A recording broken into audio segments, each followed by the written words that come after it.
You have found Magpie Stories.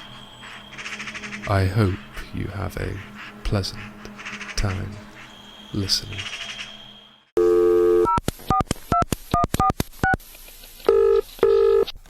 Your past is something that you can never truly escape. At least that's what some characters in this story will find out.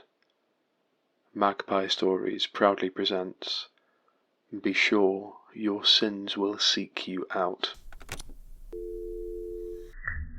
It takes on average 5 minutes to smoke one cigarette, 10 puffs taking in the cloud of toxins and expelling most of them.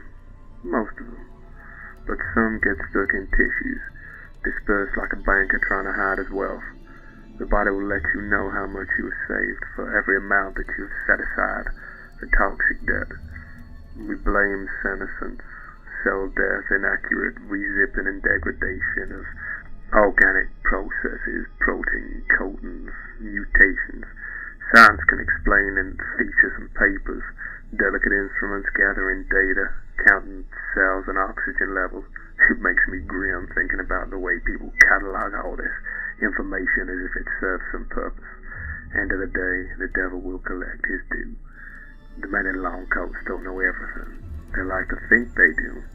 There are times that, by rights, a body should get up and move. No reason for the lack of it except that spark of life.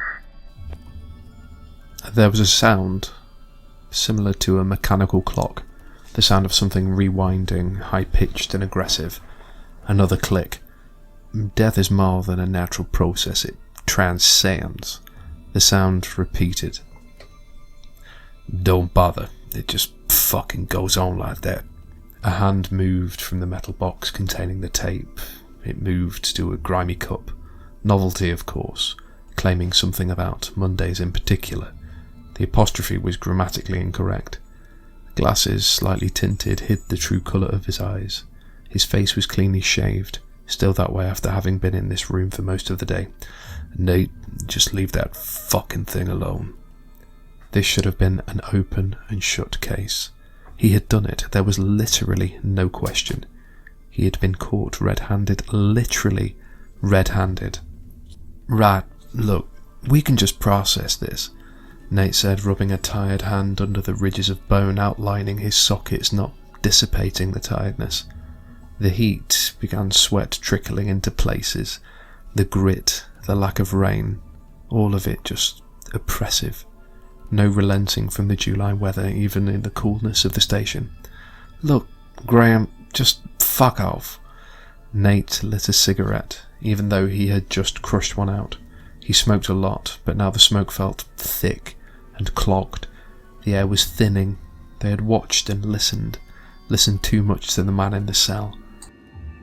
The man in black with the familiar slash of white about his throat.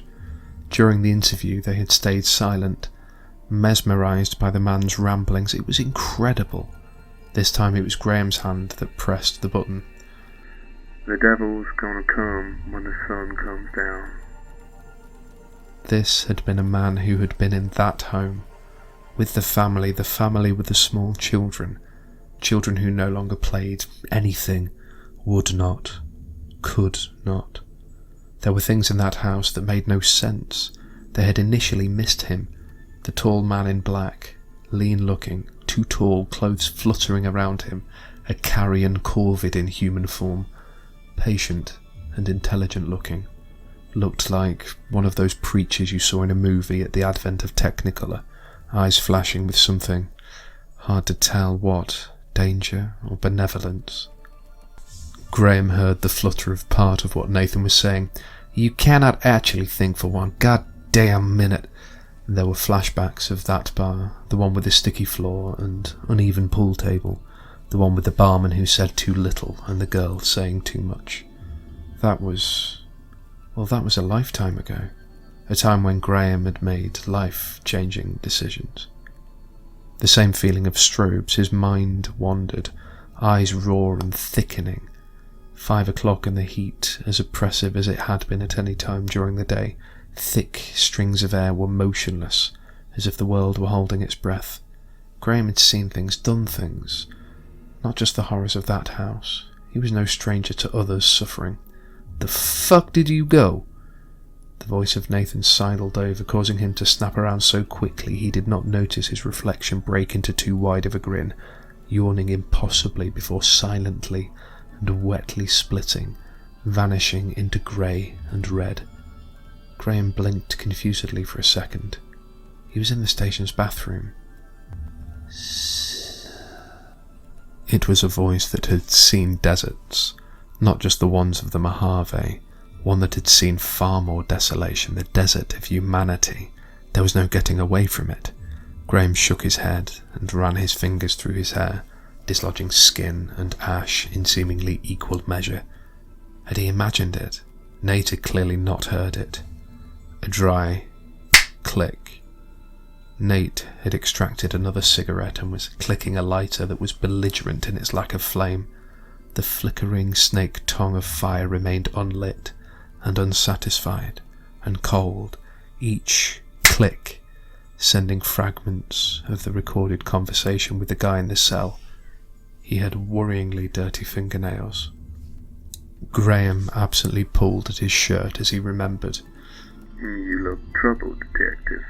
Guilty conscience." It sounded hollow, like the recording. Hollow as it was not a question. "This fucking cheap piece of..." Nate manipulated the lighter. Click. "They say the devil is in the detail." Graham imagined he was in the cell, smelling the heat of the room. "Swear to God," said Nate, exasperated. Click. The world went still. "I see you finally made it." Matter-of-factly, the priest cocked his head, waiting for a response. Graham was transfixed, rooted to the spot. The man flicked closer, body moving at odds with reality. "Why are you afraid? You knew I was coming." I am." "What are you?" the priest inquired. He spoke more words, but Graham did not hear the end of them. He had felt the floor through his shoes, the stickiness, the kind that is familiar to all who have been to that kind of establishment with sad faces and cheap liquor. Graham shook his head, not wanting to acknowledge what the truth is, or what it was, like a child who refuses to tell the truth over some kind of infraction. What Graham's mind was going through made him pray, agnostic as he was for the light of dawn. At the back of his mind, Graham heard a click, the sound of a cheap lighter. If only he could follow it back to what he knew. "Daniel." This caused him to stop. "Daniel, I know." He immediately shut his eyes. No one knew him by that name, Graham's old name. Squeezing his eyes more, Graham thought of his family, the girl and the boy that would be forever his, little and precious, his wife caring and loving. Graham's mind reached out to that memory, that joy to fight back at the panic rising from him, from this situation. A gigantic sound of noise, an arthritic ticking, as if the second hand of a great clock were chattering. The ambient light was fading, as even the wavelengths of red fled, leaving a septic, bruised purple. Graham focused. He heard the soft click of the lighter. A pinprick of hope widened, just a little. His body released a flood of hormones from his adrenal glands in preparation. Muscles hummed as he moved towards the sound. He heard a voice mumbling, distorted, but with the cadence of Nate in mild frustration. Lengths and distances closed. He was honing in. "You deserve this." The voice of the preacher, of the thing, entered into his mind. Was it that, or a memory from earlier in the day? "God, please." An open invitation from Graham's suddenly dry mouth. Hope was still alive, the dry click of the lighter roaring into petroleum flame. The light for that brief encounter would not last. He had less than the few seconds it would take until the diesel hiss of yellow flame would ignite the smoky passions at the tip of that paper tube. Seconds, only seconds. In the panic and desperation, his prayer to the deity he did not believe in remained unfinished and forgotten. The preacher was there. He clenched his fist, extinguishing the light to escape. All that effort was for nothing. Graham was alone with this man. "I am what you asked for." "What do you mean?" Laboured and panicked breathing. "I am here to please your God." The preacher smiled wildly, opening his arms in the motion of a swimmer or Moses parting the Red Sea. "I am here for you." Another erratic movement, an impossibly large hand held Graham fast by the chin. He felt a pressure on his neck, a heat, as he was raised off the ground, and his head turned, almost gently left and right, being inspected.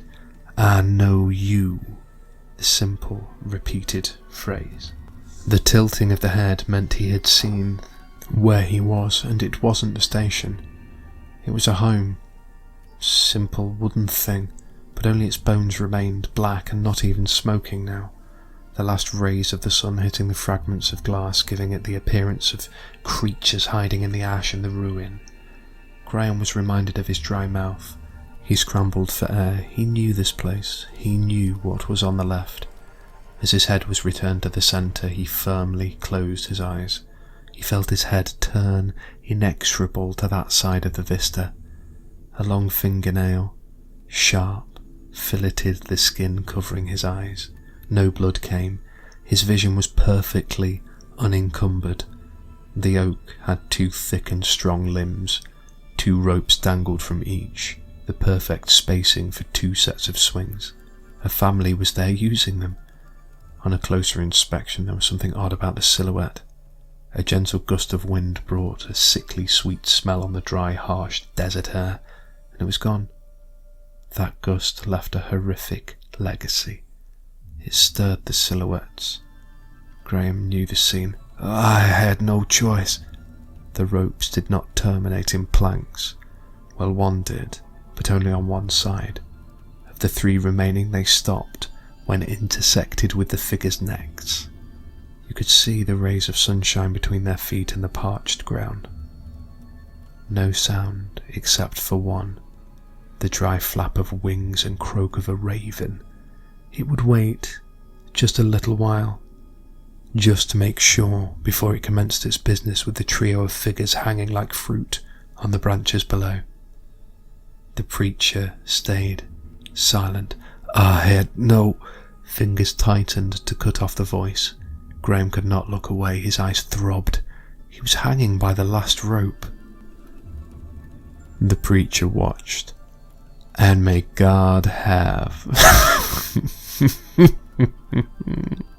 He stopped, laughed and grinned wickedly.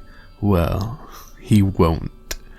Graham hurt. Pain and pressure threatened to blur his vision, but it didn't. He saw the 3 there, his 3, the 3 he was supposed to protect, but had done the exact opposite. No, he still couldn't face what he had done. Still the end would be soon. No, it won't. The preacher had drawn a cigarette, clicked a lighter first time and lit it. It takes on average a deep inhale. 5 minutes to smoke a cigarette. I plan to keep you here for a long time yet. You owe me at least 3 lifetimes. "Who are you?" choked out Graham, pleadingly, realizing that even through the pain he was not dying. He wanted to, as the raven commenced its business with the other 3. Graham heard the whispers of their pain and their accusations, their hatred. "You know me, y'all do."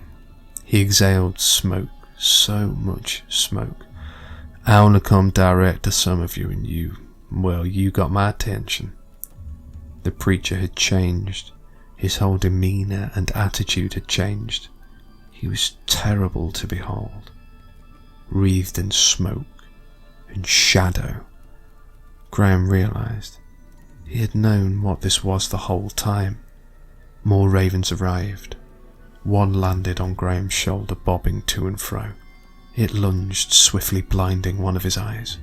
Graham could have cried with joy. One more, and he would have one less sense. "That's enough now. Leave him with one," the preacher quietly commanded.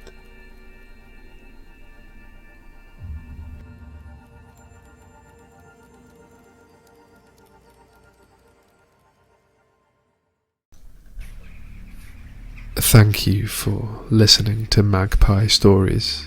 If you enjoyed this tale, please subscribe, like, and leave a comment. You'll hear from me again soon.